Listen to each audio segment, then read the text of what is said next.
Make the ground shake.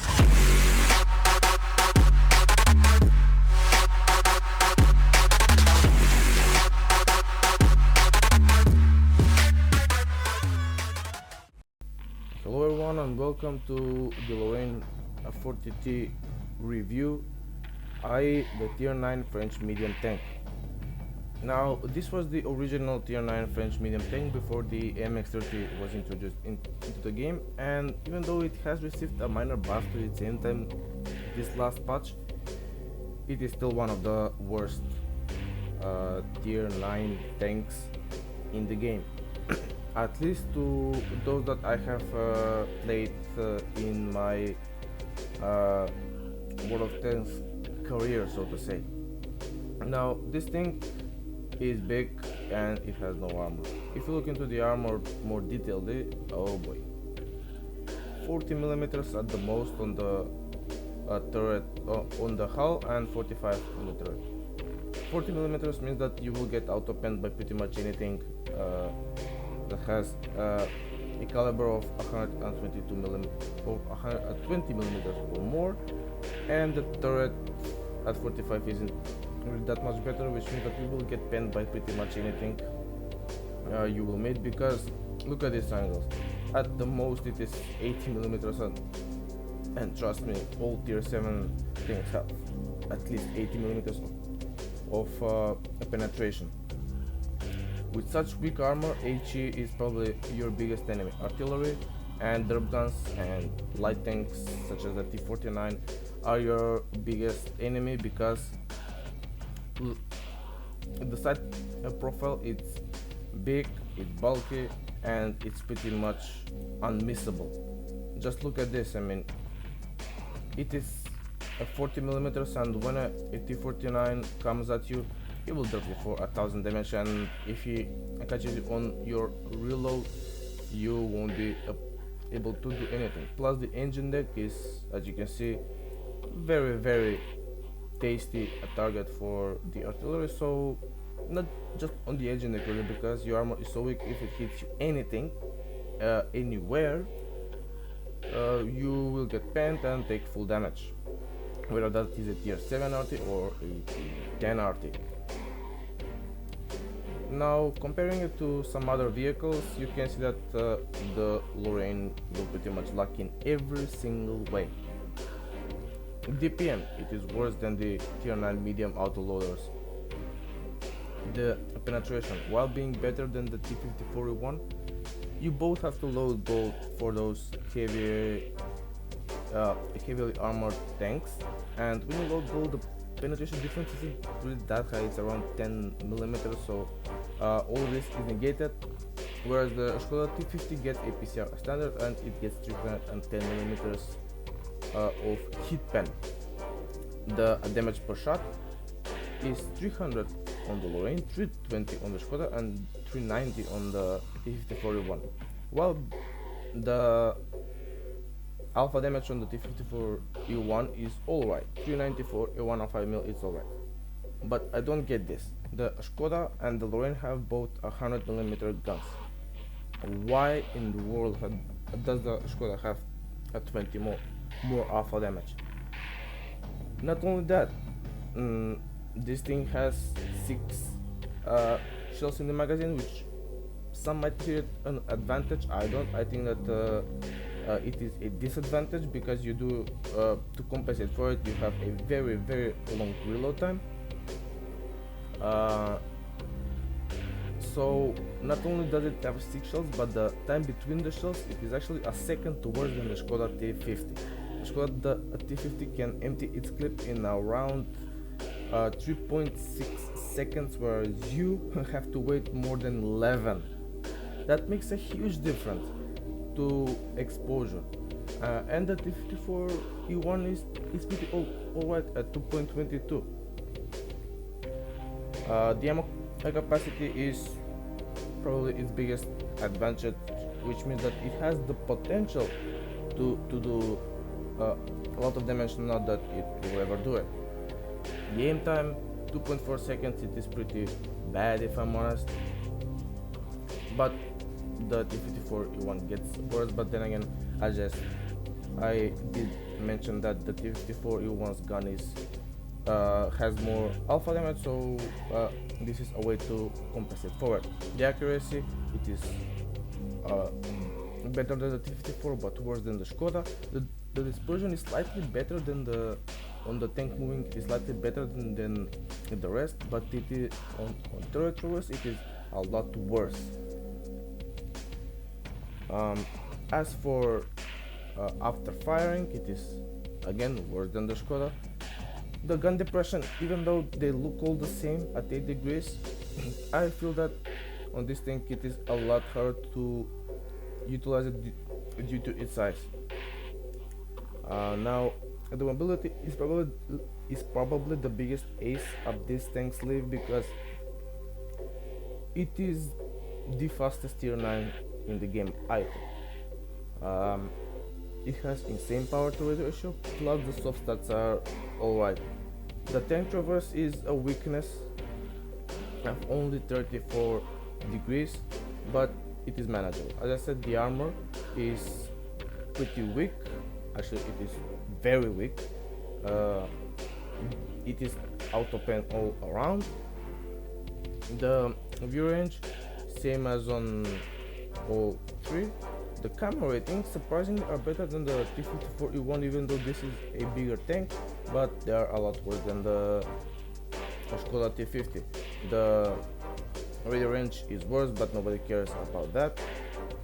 And that is pretty much with the tank compared. Now let's just quickly go through what equipment you should use on this machine. Bird stab, optics, and either vents or gunling drive. I have tried vents, but I didn't like it because with vents you do not have a fully aimed reticule between the shots, so a gunling drive is a better option for me, and pretty much standard layout for the consumables: a repair kit, a med kit, and an automatic fire extinguisher. I think that was... oh, let's just wait, I forgot the acousticals. Since I have all Chiku in this, Brothers in Arms, or as it is called, Sisterhood of Steel, it is standard, so you won't have to grind it. But as for the rest of them, Camo is pretty alright, because the repair speed is actually pretty fast. If you have fully repair skill trained up to, it will repair its tracks in about 3 seconds really, which is very good. As for the rest, smooth ride, snapshot, it is the standard off-road driving also helps, and situational awareness and recon is also nice. Now this tank has 3 cruise skills, so the commander gets its commander perks, the loader perks, and the radio operator perks, and the gunner is also a loader and a gunner, obviously. So if you want save storage, it will probably be a better option for the gunner. I think that was enough a spreadsheet reading, and let's get into some battles. And off we go with the first replay. As you can see, it is on Redshire. I am the top tier tank at this, in this matchup, with only 3 tier 9s on each side. There is only one artillery, which is alright. I would prefer it if even that wasn't with us, but what can you do? Now the enemy team doesn't have any medium tanks apart from the T69, so I would not expect many tanks to rush here. The LTTB gets hit by RT, and just as I fire, he repairs his tracks and moves into cover, which means that I ricochet off his side of the turret. Now I don't really wanna push because if I get caught on a reload, I can easily get raped by pretty much anything. But seeing that I have no other options, I will decide to push right now, put a shot into the LTTB, and I just hope that the SU-122-44 will finish him off, and he does, which is great news.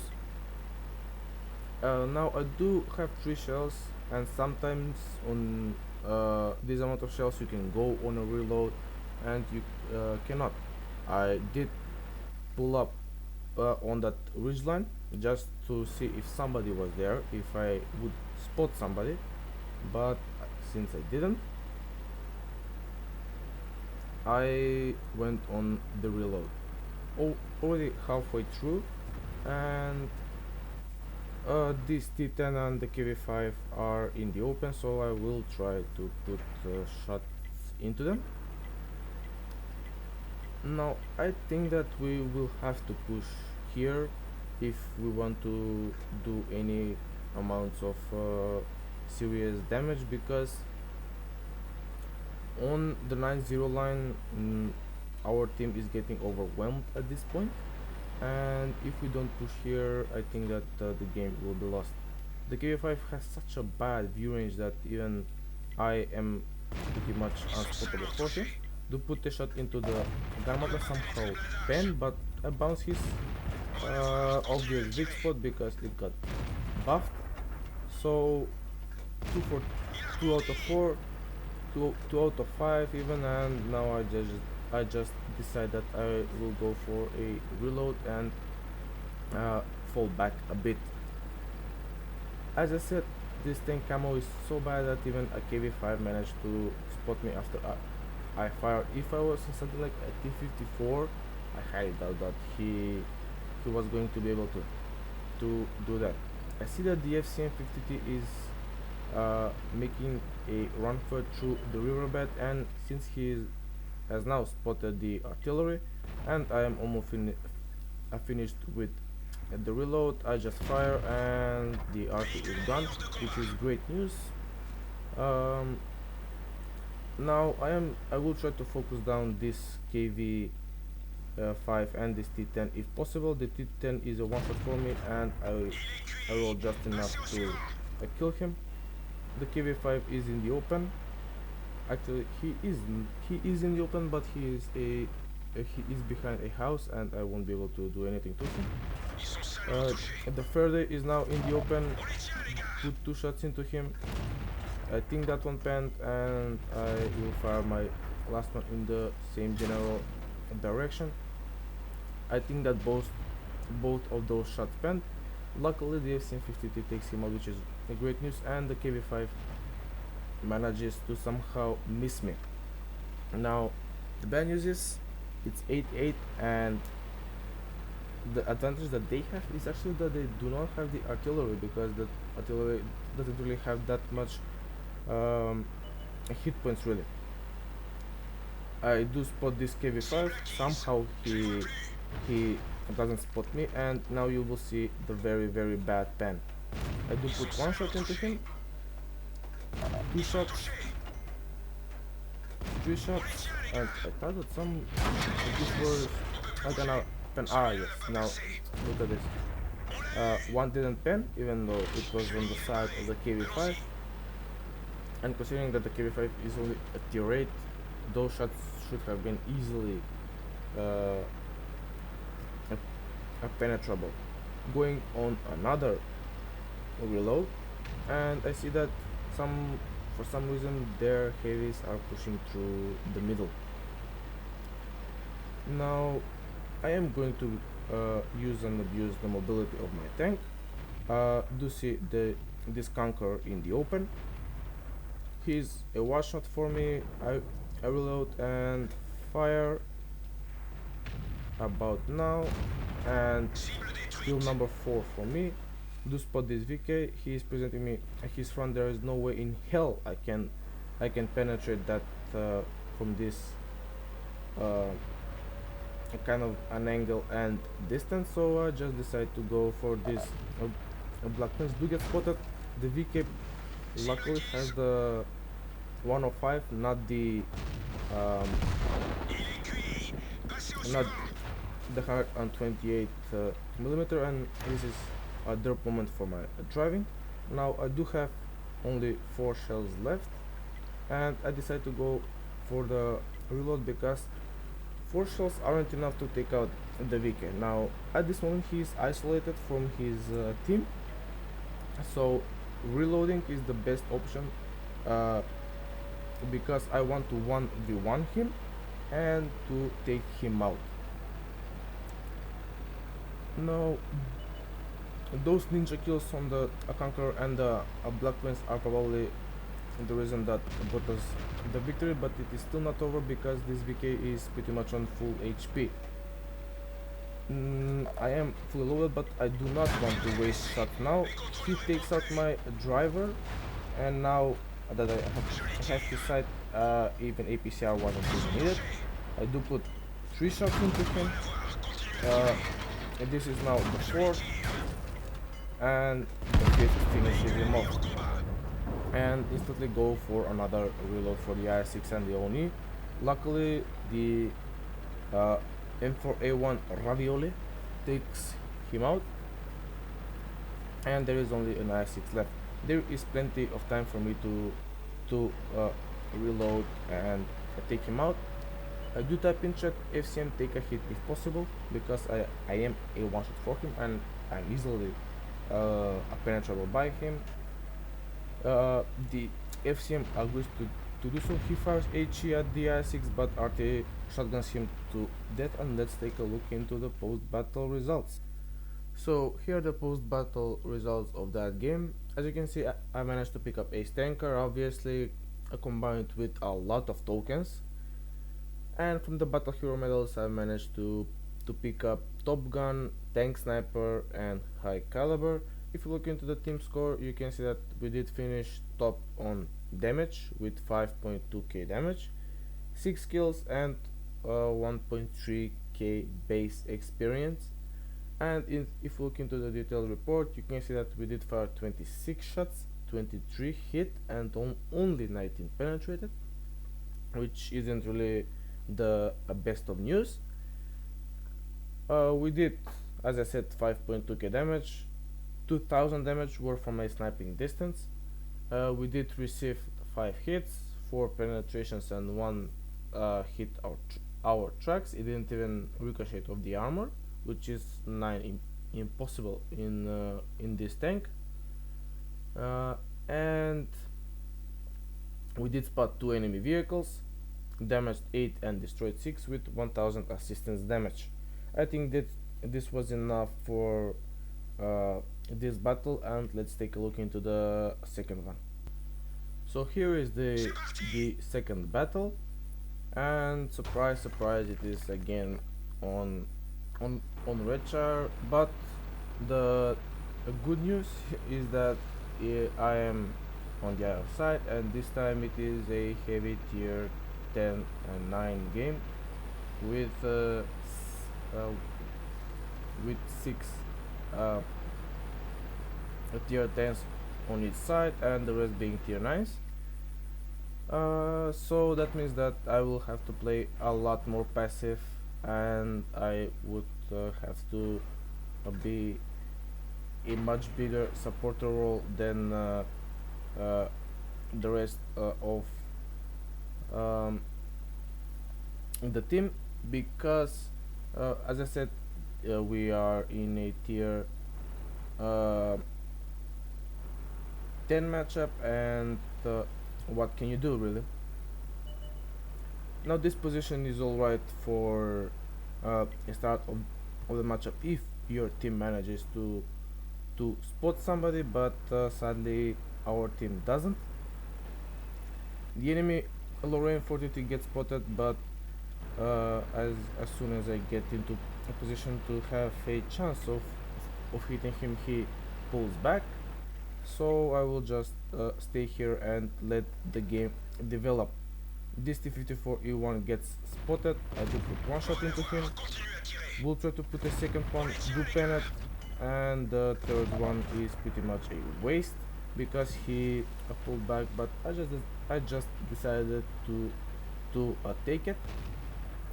Now, seeing that a lot of the enemies are far away from me, only the Skoda T50 is in a bad position than our T54. So now I decided now it's a great opportunity to use my mobility to my advantage and uh, get behind the Skoda T50. Now you will see what happens when you do not aim your shots with this gun. There's the Skoda T50, not a lot of armor, but somehow managed to bounce. The second one pins him, and the third one pins him as well. That shot on the T54 E1, that blind shot was really bad, because that cost me the kill right here. But fortunately the MX 3090 manages to take him out without much trouble and without it even taking a lot of damage. Uh, Obviously I'm now on the reload and decide to go back to my original position. This MX 3090 is now in the open, so is this T10, so I will just try to ninja kill him. Kill secured. I do Luckily I do not get spotted. This MX 3090 even isn't looking my way. The first shell went absolutely nowhere, and because of the long reload between the shells, I wasn't even able to finish off the MX 3090, which is a great shame since he was a one shot for me. The T54, which isn't even spotted and, during this matchup, shot me from the position where our E50 is, but when I just look at what is happening over here with our heavy side, decide to go back to my original position. Now I have that in my mind. I will have to flank these guys because I am fully loaded, but then in couple of seconds both the IS-7 and the Object 140 will die. Try to put one shot into the Lorraine, missed. Luckily finish of the MX 3090, and now as artillery, as the Conqueror takes out the IS-7 and the Baja target takes out the T-54, I decide to go for the reload and get the hell out of there. There is no point of me going with heavies. As I said, low armor plus very long.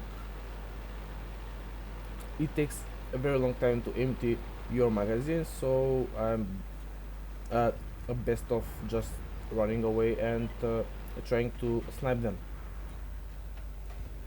The Object 140 takes out the Lorraine, and the scores are still 6-6. Now look at that Conqueror in our base. Just look at him. Look at his WN8 and remember him, because he will be a very important asset for the rest of this game. Do manage to put 2 shots into the IS-7. There is no way in hell I could pen these shots, but luckily the type takes him out. This Z100 is tunnel vision to kill the type, and I was able to put 3 shots and take him out. I'm going for another reload, obviously, and rinse and repeat, really going into my original position. But seeing that we are getting that these guys are somehow not able to, that these guys over here are not able to take out the T-54, I will just decide to help them out. Unfortunately, the E50 gets taken out as of this moment. but this conqueror is in the open, so I should be able to take him out easily. He fires from the centurion, takes him out, but I was able to retaliate, and this is where I have a huge potential to lose this game.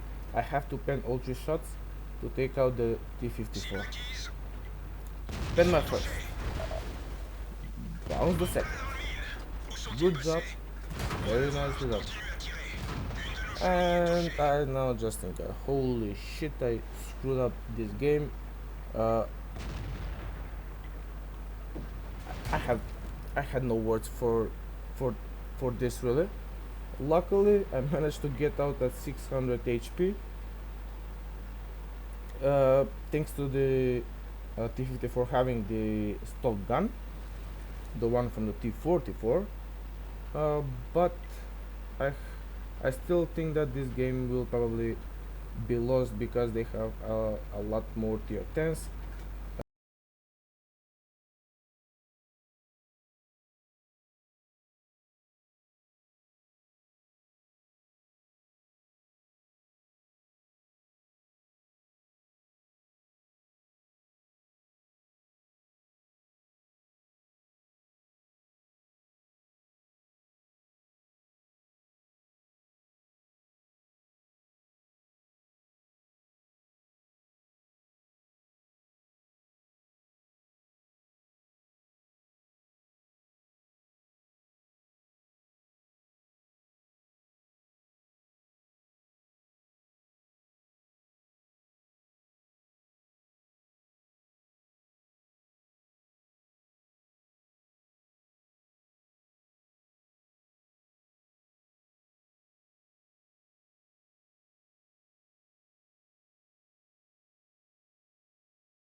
He's obviously a bot. There is no denying it, but I'm on such low HP and the IS-7 has such troll armor. I will not even be able to 1v1 him, even though the IS-7 is a one-shot for me.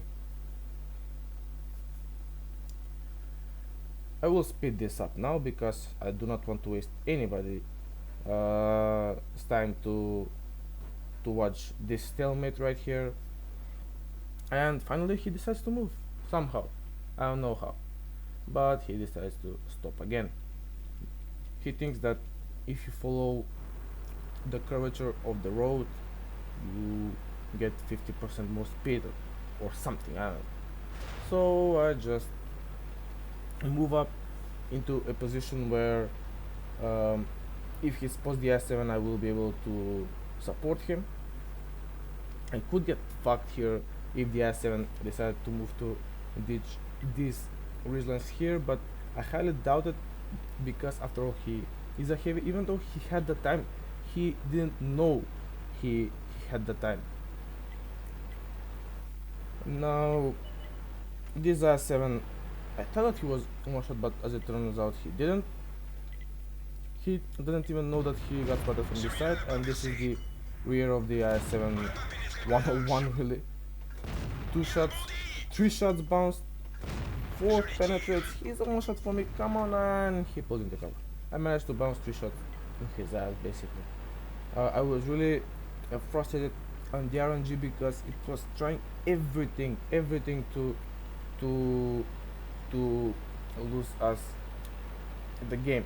Now the Conqueror caps in a position that he is open to artillery fire, which I have no words for really.